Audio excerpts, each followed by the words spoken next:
అమ్మ నాన్న ఎప్పుడు చదువుకోరా నీకు ఇవన్నీ ఎందుకు ఇవి వద్దు మనకు అని ఎప్పుడైనా అన్నారా? అలాంటివి వచ్చనయినాయి. అలాంటివి అయినాయి. కొట్టుడు, ప్లేస్ అనుడు ఇట్లకే ఫుల్ అయినాయి ఇష్యూస్.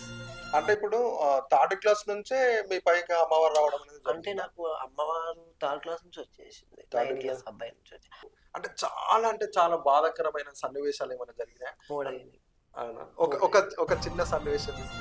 చిన్నది అంటే మా డాడీ అక్కడ పెద్ద టాబ్లెట్లు గోళీలు టాబ్లెట్స్ మింగేసి. మింగేసిన ఆ, 150 వరకు మింగేసిన. అవునా? 150 టాబ్లెట్స్. 150 మింగేసిన మింగేసిన. అవి తెచ్చింది ఓపెన్ చేయలేదు సీల్. తెచ్చి పెట్టుకున్న సీల్ ఓపెన్ చేసి మింగిన గుర్తు లేదా మింగిందా మరి అంటే